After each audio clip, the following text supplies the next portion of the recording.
Ah, well, welcome to whatever this is today.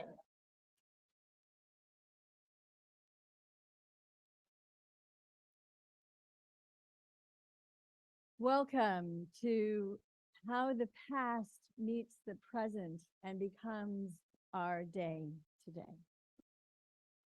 Thank you, thank you, thank you, thank you, thank you. So I had this idea that we would try to play with something this morning. So, well, I don't think it was my idea, actually, to be perfectly honest. This circle was not my idea. I was going to do a little itty bitty circle in the afternoon after church, and this happened. And this happened as these things happen when we're listening. And we have been talking about this idea when we don't know what to do. Stop, look, listen. Sometimes I used to get stuck right there. Stop, look, listen. Well, then what? Because I can hear, you don't know what kind of crazy I can hear when I stop and look. So I thought maybe we just all close our eyes for a second. No peeking. This is your honor. This is your integrity. No peeking. Because I want to give everybody freedom that you actually have, but we're going to give it to you now for reals. In real life. IRL. Okay? So when you came in this morning, if you had a feeling about this circle, would you just raise your hand? My eyes aren't open either, by the way, just in case you're wondering. Okay, we can put our hands down. If you had a thought about this circle, would you raise your hand?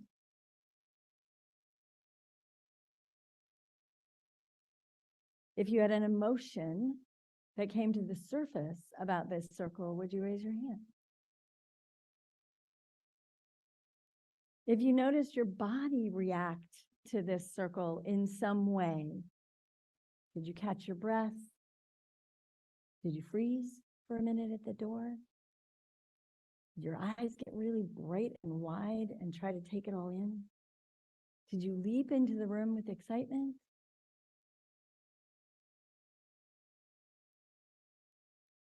Your body reacted at all, raise your hand. And now put your hands down. Now you can open your eyes, it's safe.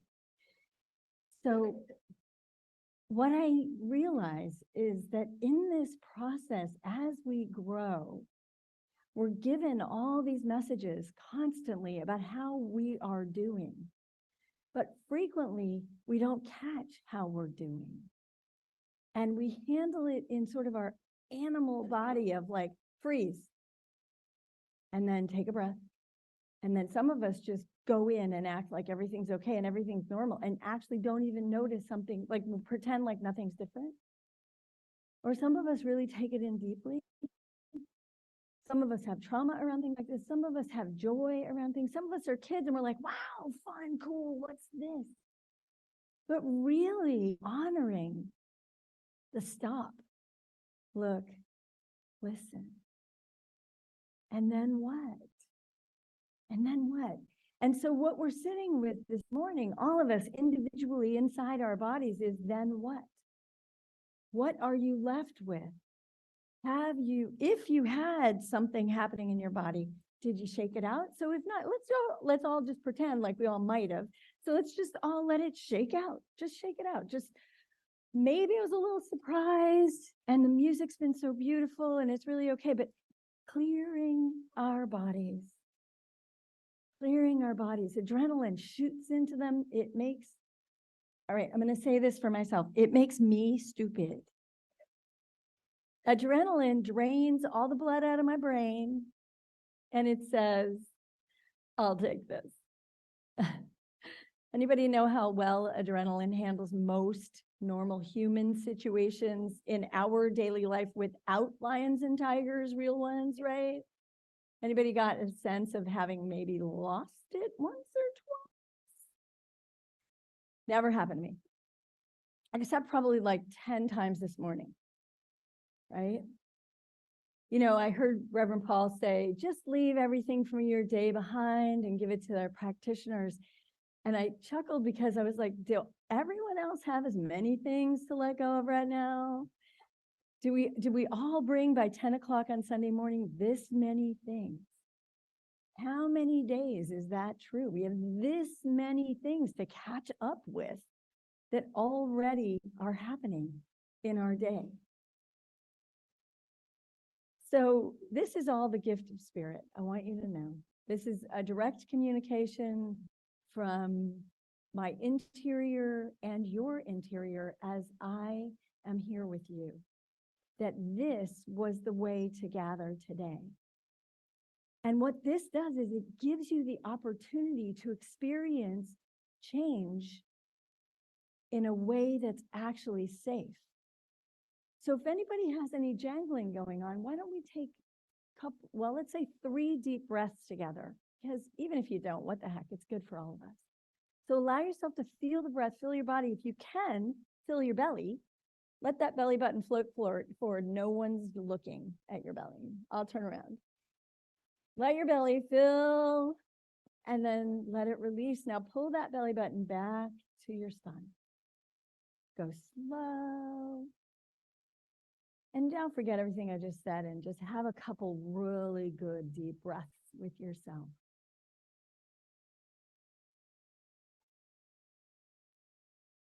So let's also do a couple ohms together. So now that we've become and caring for our own bodies, doesn't mean you have to completed this and you're feeling like the most blissed out empty space that you've ever been.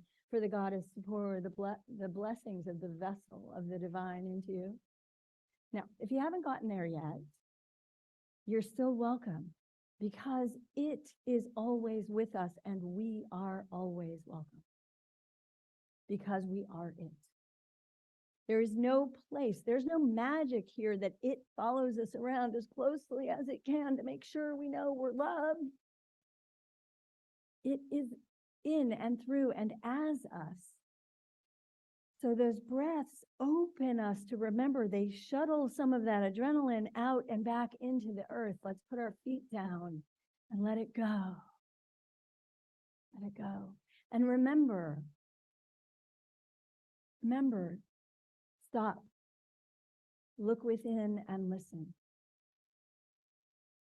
And then there's the time when the mask has gone on the airplane and we're ready, we're okay, we're here, the room is safe, we checked it out, no tigers, no lions, we're okay.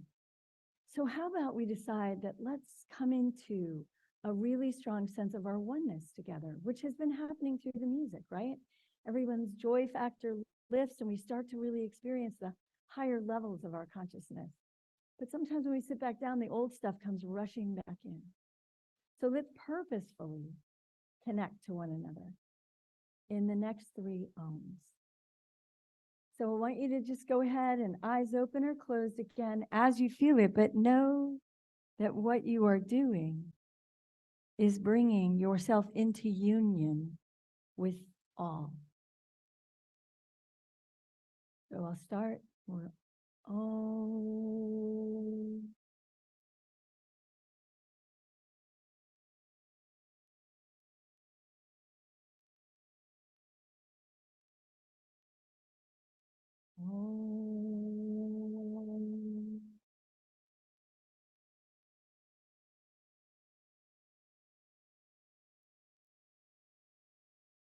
One more time.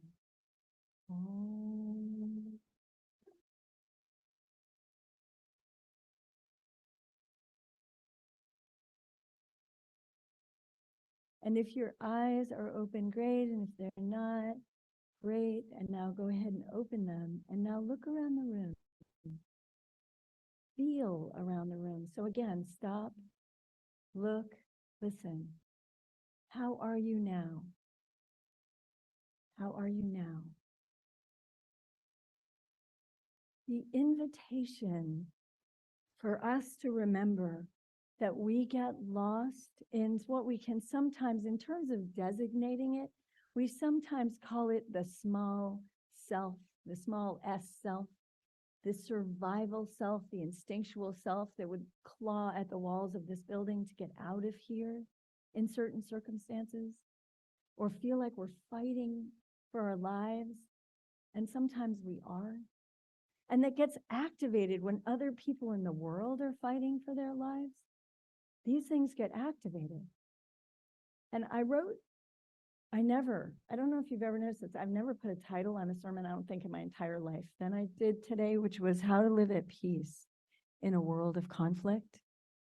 This is what we're practicing. How can you be peace in a world of conflict? Because the truth is, sorry about my mic. The truth is that we are in charge of our experience, no matter what is happening anywhere around us. That doesn't mean we can actually always be in charge of it. There are times when our instincts take over and force us to run. That is a very good idea. There are times when we get so much adrenaline in our body that running is actually facilitated by the adrenaline, and it pushes us past some human limit that we thought we had, and now we are safe. We can get to safety. So we want it in that situation. But in this situation, where the world is at conflict and we live here, what do we do? Do you feel guilty? Do you feel bad? Do you have more money and therefore you should feel guilty about that? Do you have something going on in your life that's totally joyful right now? And you really want to express it, and everybody else is like, woe is me.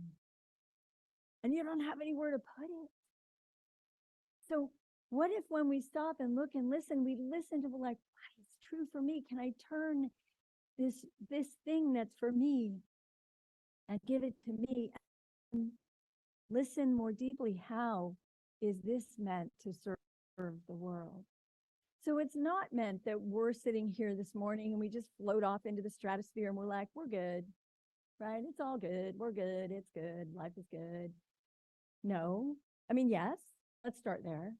And then let's like grab a hold of the fact that we have been able to pierce the veil, that we are sitting in a field that is love. We are sitting in the consciousness that is the actual only consciousness, in the one consciousness, in the high consciousness of what we call the large S self, which we like to call so many names, essence, self, or God.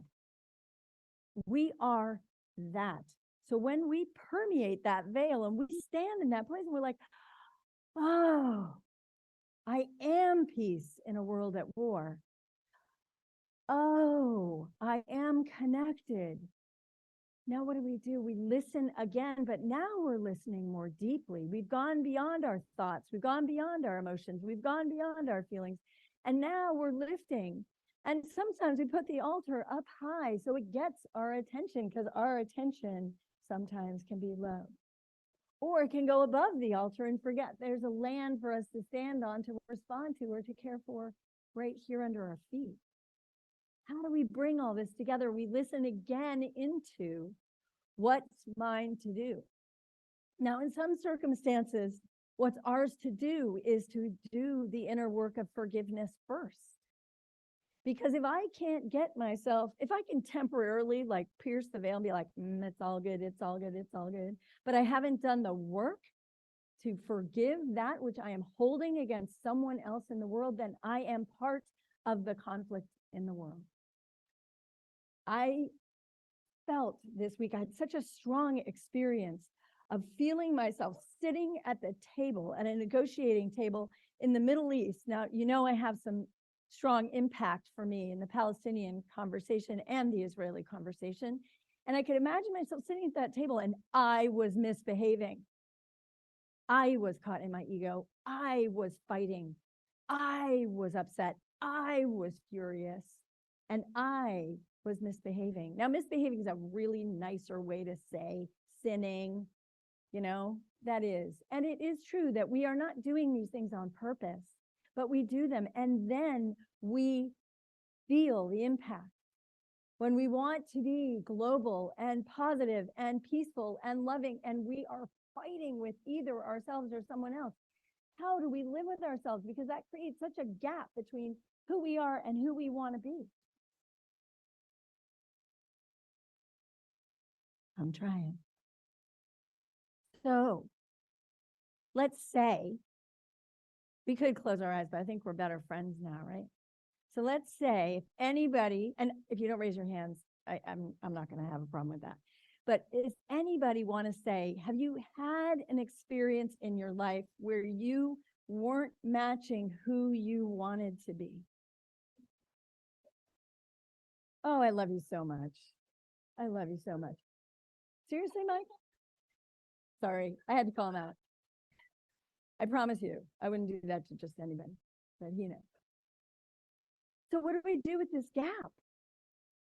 What do we do with this gap? Who I want to be and who I'm being. So first, of course, we take care of all of the shenanigans that are going on inside, which we have talked about numerous times about clearing and breathing and healing and talking to your friends and getting it out of your body and going for a run or whatever you dance, sing, right? But once you clear it, you're still like, I'm not quite there yet. I don't know. So forgiveness. We hate it. Yesterday, we had a workshop with Dr. Ani, which was absolutely fantastic. And she called it the F word. It's so bad. Forgiveness. The F word. And all over the world, she's been censured. In American universities, she's been censured. She's been threatened. Her life has been threatened by suggesting that people forgive each other, because those guys are the ones who need to start it. How many fingers are pointing back at me? How many times have we heard that? Like all of them, right? So how many times have we had that gap and known what to do and not done it? I'll just raise my hand. The rest of you just, okay, good. If you want to join me, that'd be great. I can't make myself do it. So I thought David White's reading this morning. If you don't know who he is, he's an American poet. He's Irish-American poet. He's an incredible deep spirit. We've also been reading Care of the Soul in practitioner training. You go deep. You go deep to find the river of what is below my unwillingness to let this go. Because forgiveness, honestly, is letting it go. So sometimes when you say to yourself, can I let this go? You've had this experience too. Can I let this go? You just go, yeah. Once you're aware of it, you just go, yeah, I can let that go. Has anybody had that experience? Something small. I wish the service would start on time. Can you let that go? I wish Zoom worked better. Can I let that go? Did I forget to thank somebody? That was harder, right? So there are little things that we can let go. When it comes to the big things, we have to go deep. We have to meet ourselves in the deepest places, and we have to walk with willingness. And we really come to terms with the fact that it's a reflection of ourselves. There is something that is giving us something to grow on. I was listening to one of Nemo's songs again, and it says, when we meet this mirror, are we willing to love what's there? So now we've gone into listening again, even more deeply, and this time again with love, but more and deeper in places that maybe we've never encountered. And we touch them and we're like, oh, I don't want to see that, or I don't want to feel this, but can we let ourselves, because the forgiveness is for ourselves. It is so we can have a future. We say that the past does not predict future here all the time, but unless you do the forgiveness, it actually does. Your forgiveness gives you the freedom to fly. It's hard. It sucks. I swear. I have like this pain. Does anybody else get pain when they're holding something really tight? Like, where's your pain? Shoulders, head, right? We just hold pain because it's like somehow this seems like a better idea. Then, okay. And we know we need help sometimes, and we get that help. And I'm not making fun of this because you can see I can't do this all the time. I'm not pretending that I'm standing here telling you something that I can do that you can't do. I'm telling you it is hard, and yet it's worthy. And you are worthy. You are worthy of your own forgiveness. You are worthy of forgiving everyone that you are holding anything against, because guess what? They are not having your experience. You are.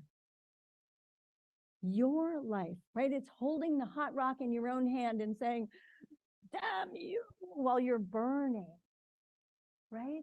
We've heard all these things before.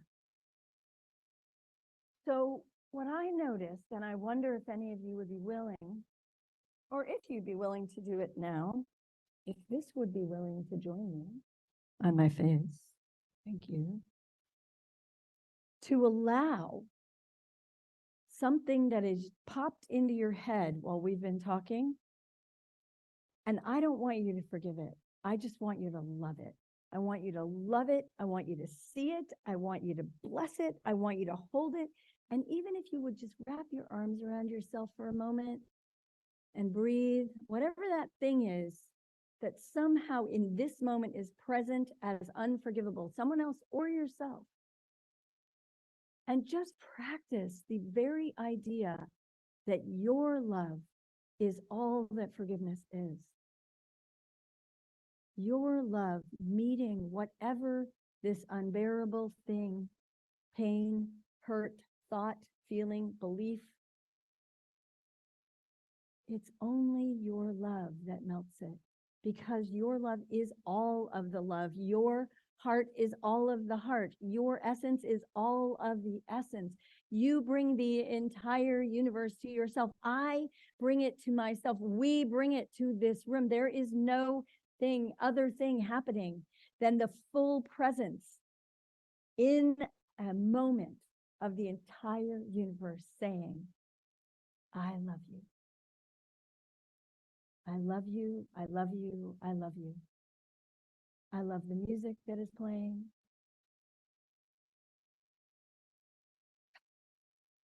Right?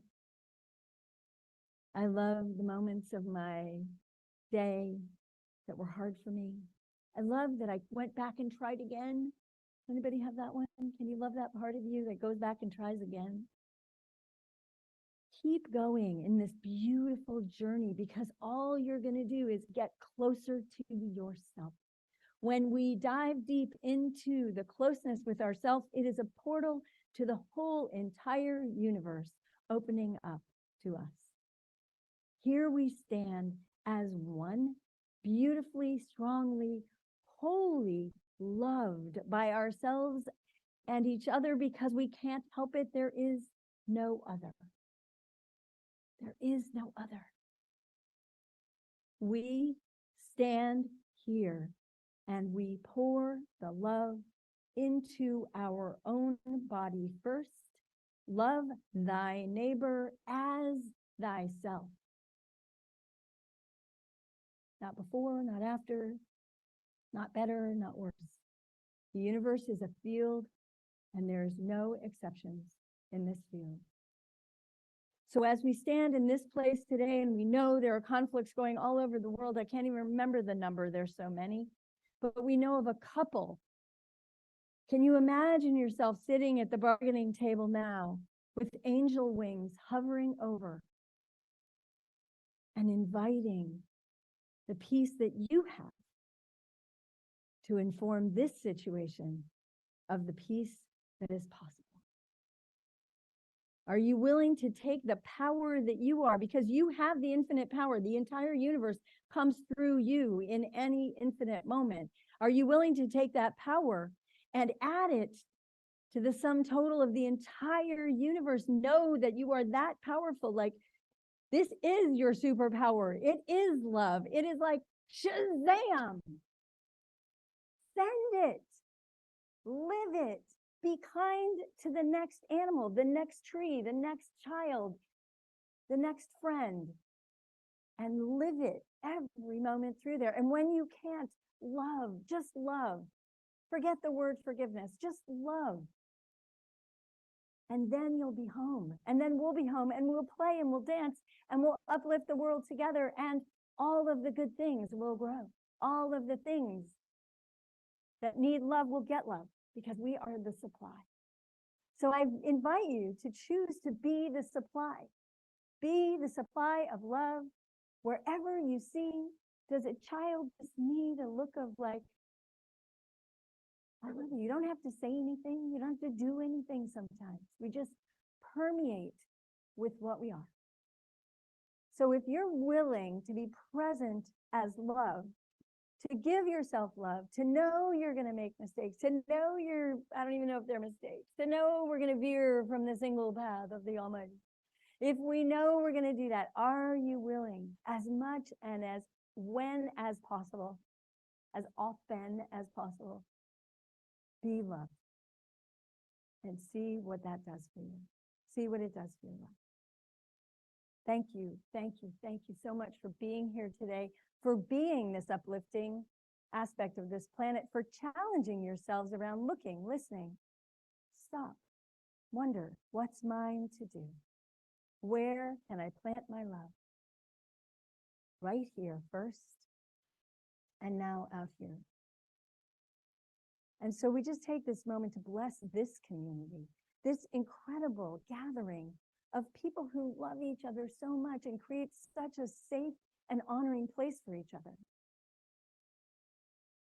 That this love permeates any of our momentary human breaks.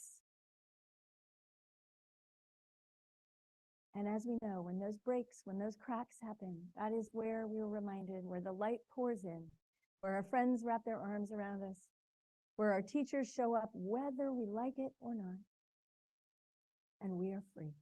We make the choice to be free. And this community here loves itself so much.